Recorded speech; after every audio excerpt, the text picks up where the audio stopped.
ఇది పక్షి మాత్రమే కాదు, దశాబ్దాలుగా స్వేచ్ఛ కోసం బ్రిటిష్ సామ్రాజ్యపు పంజరంలో మగ్గిపోతున్న నా భారతదేశం.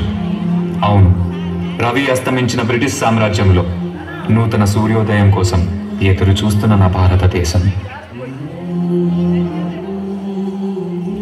ఎక్కడికి పోతున్నావురా కుక్క? పంటను అమ్మటానికి దొరా. వీడికి తెలీదా? పంటలు పండితే అమ్మటాలు లేవు, మా గవర్నమెంట్కి పంపాలి, మేము ఇచ్చిన దానితో సరిపెట్టుకోవాలి. మా పంట పైన మీ పెత్తనమేంటి? మా పంట మా సొంతం. You bloody Indians, you should know one thing. ఇక్కడ గాలి మా సొంతం, భూమి మా సొంతం. ఆ మాటకొస్తే పంచభూతాలు మా సొంతం. వాటితో పండే పంటలు కూడా మా సొంతమేరా బానిస కుక్కల్లారా. Go get the bags. ఈ బానిస బ్రతుకులు మార్చడానికి ఎవ్వరూ లేరా?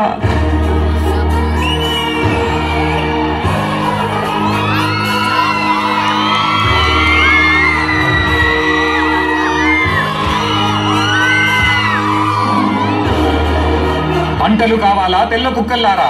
నువ్వు పండించావా లేదా నీ అప్ప పండించాడా? యూ బ్లడీ ఇండియన్ రాస్కెల్, మమ్మల్ని అడ్డుకుంటావా? నీకు చేతులున్నవి మా ఒళ్ళు పట్టటానికి, మా కాళ్ళు మొక్కటానికి, అంతేకాని మా మీద ఎత్తటానికి కాదు రామరాజు.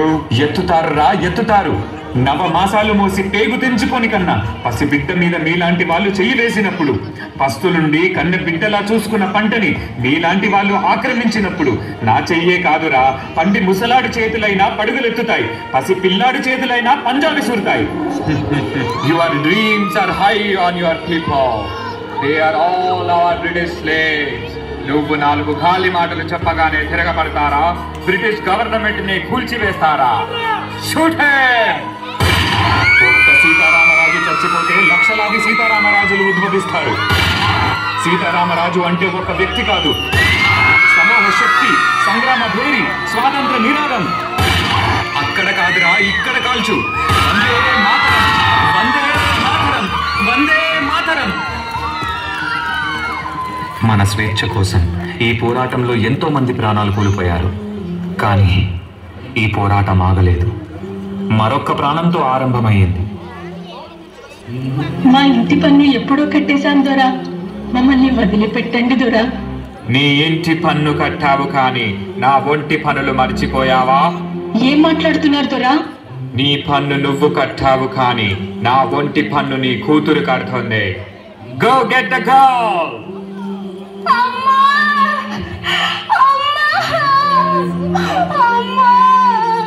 నా బిడ్డని కాపాడండి, నా బిడ్డని కాపాడే వాళ్ళే లేరా?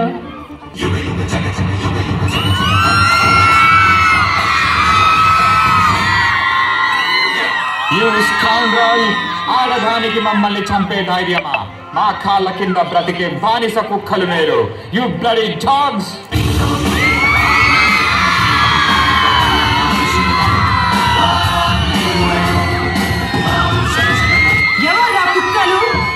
ఏమన్నా మీ కాళ్ళ కింద బతకాలా?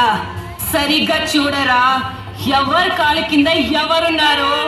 మా భారతదేశ గొప్ప ఆడపిల్లలంటే అనుకుంటున్నారా? ఒక్కసారి ఎదురు తిరిగారంటే ఆది పరాశక్తులు అవుతారా?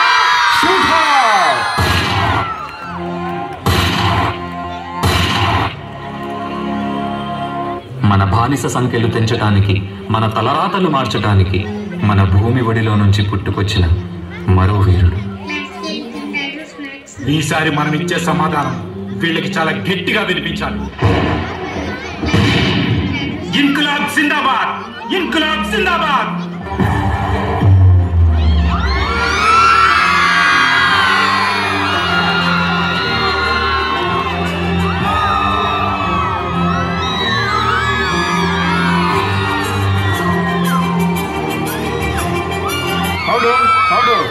According to the law, to hell with your order, to hell with your law.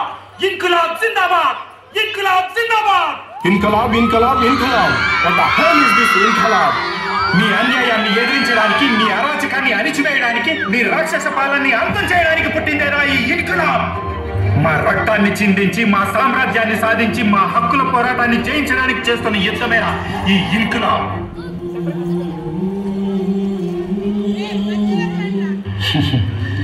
నేను చనిపోతే ఇన్కిలాబ్ ఆగిపోతుంది అనుకుంటున్నారేమో. నా చావుకి ఇది ప్రారంభం.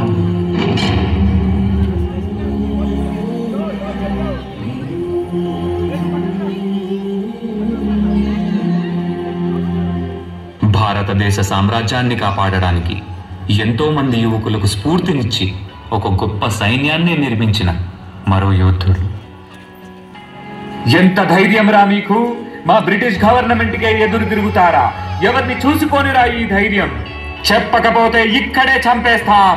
వందే మాతరం. నాకు ఈ ధైర్యాన్ని ఇచ్చింది నేతాజీ సుభాష్ చంద్రబోస్ గారు. ఇప్పుడు చెప్పండి రా, వందే మాతరం. వందే మాతరం, వందే మాతరం. కంటి ముందు చావు కనబడుతున్నా, గుండెల్లో గుణపం దింపుతున్నా మా గొంతు నుండి వచ్చేది ఒకటే మాట, వందే మాతరం. ఈ నాగ ప్రాణభయంతో దేశద్రోహం చెయ్యంరా.